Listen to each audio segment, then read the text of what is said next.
Umetuaibisha sana.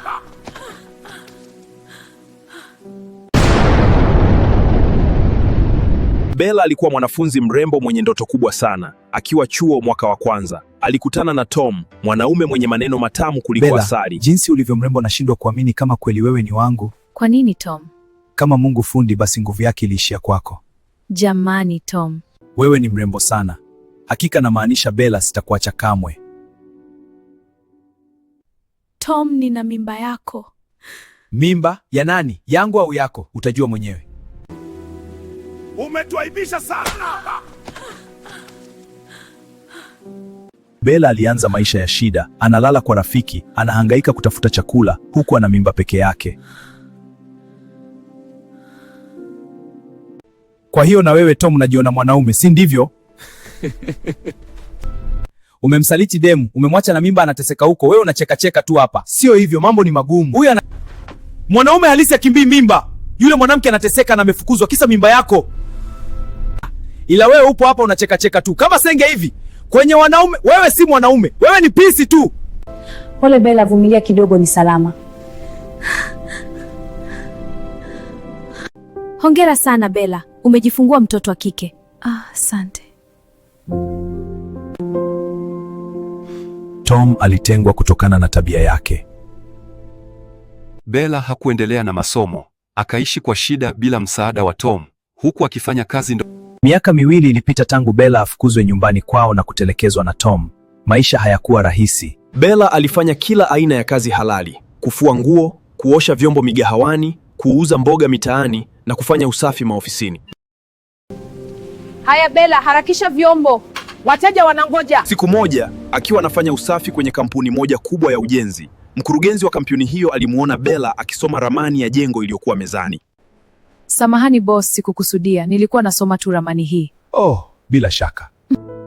Ila mbona umeichunguza muda mrefu sana? Umeelewa hii ramani kivipi? Ndiyo, nimeelewa. Nilikuwa mwanachuo nasoma architecture kabla maisha hayajabadilika. Kivipi? Na ilikuwaje? Ni ujinga tu wa ujana. Nikajikuta napata mimba.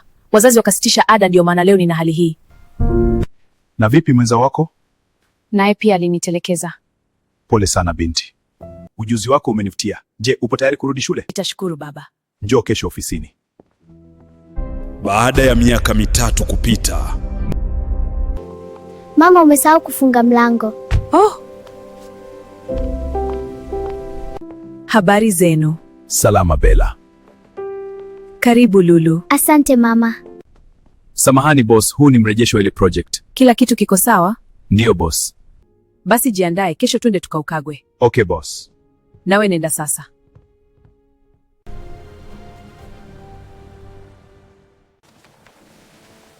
Tom. Bella. Ni wewe? Bella, nilikuwa mjinga, nisamehe. Mama, huyu mjomba ni nani? Huyu ni mtu aliyenifundisha kuwa imara. Lakini nafasi moyoni mwangu ilikufa siku ile. Nilikusamehe siku niliyomshika mwanangu mikononi mwangu. Nenda ofisini kwangu kesho. Msimamizi wangu atakupa kazi ya ulinzi, maana ulijua kulinda ubinafsi wako. Sasa linda mali za wengine. Salama. Za kwako pia? Mungu mwema. Okay, karibu. Samahani, nina shida ofisini kwa mkurugenzi. Kwani, wewe ni nani? Mimi ni Tom. Oh, kumbe wewe ni Tom. Bila shaka nina taarifa zako, boss anakusubiri ofisini. Tom, kazi yako ni rahisi. Linda geti la nje. Usiruhusu mtu yeyote kuingia bila idhini yako. Kumbuka hapa mimi si yule binti uliyemwacha mitaani, mimi ni boss wako. Nimeelewa Bella, nitafanya kazi kwa uaminifu. Mama, mbona huyu mjomba anaonekana na huzuni? Ni rafiki yako? Hapana mwanangu, huyu ni mtu anayejifunza nini maana ya thamani ya ubinadamu. Mama, hapa ndio nyumbani kwa babu na bibi? Ndiyo mwanangu, hapa ndipo mama yako alipozaliwa. Hebu punguza sauti kidogo, hujasikia sauti ya gari uko nje? Nimehisi hivyo. Mwanangu Bella! Ulikuwa wapi miaka yote hii mwanangu mimi? Bella, nilifanya kosa kubwa. Hasira ilinipofusha. Niliwasamehe siku ile niliyolala nje kwenye mvua na mtoto wangu tumboni. Sikuja hapa kuwashutumu. Tom anafanya kazi ya ulinzi usiku, ghafla gari jeusi linaingia kwa kasi. Mtu mmoja anashuka, ni Axel, rafiki wa zamani wa Tom na Bella. Tom, umepata kazi hapa kwa Bella. Safi sana. Hii ndio chansi kumuibia ramani za miradi yake. Hapana Axel, siwezi kumfanyia hivyo tena. Amenipa nafasi ya pili. Nafasi ya pili kama mlinzi? Amekudhalilisha mwanangu. Tom, acha ubwege, tupige dilili, mpunga ni mrefu. Wenga za sharubu hapa utoboi. Uniokoti kizembe Axel. Kudada deki, lazima ni huyu boya ndo kasanua dili. Nilijua tu utakuja Axel. Hujabadili atapunja tabia. Kwa hiyo unatakaje? Simama, acha, nitakumaliza. Niko hapa Bella. Bella, nimeilinda mali yako, nimeilinda heshima yako.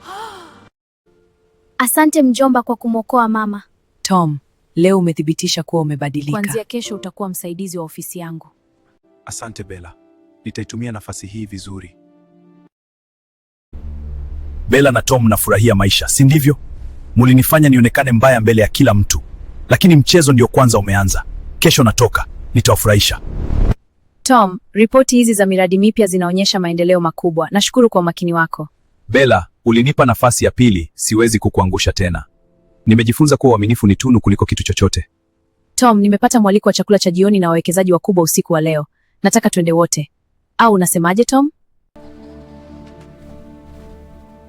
Sikia, kazi ianze sasa. Hakikisha Bella apati mkataba ule wa trilioni 1. Nataka afiliske mpaka arudi mtani. Ila umedamshi Bella. Asante. Tom, nini kinaendelea? Bella, lala chini.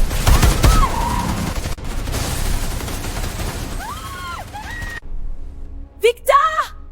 Nani amekutuma? Sema! Ni Axel. Amesema lazima Bella afya wapoteze kila kitu usiku wa leo. Kuna bomu limetegwa Bea ambapo mtoto wenu Lulu yupo saa hizi.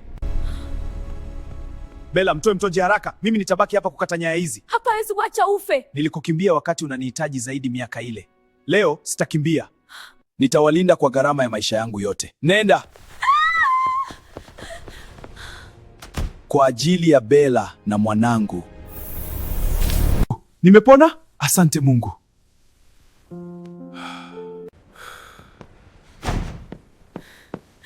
Jamani Tom.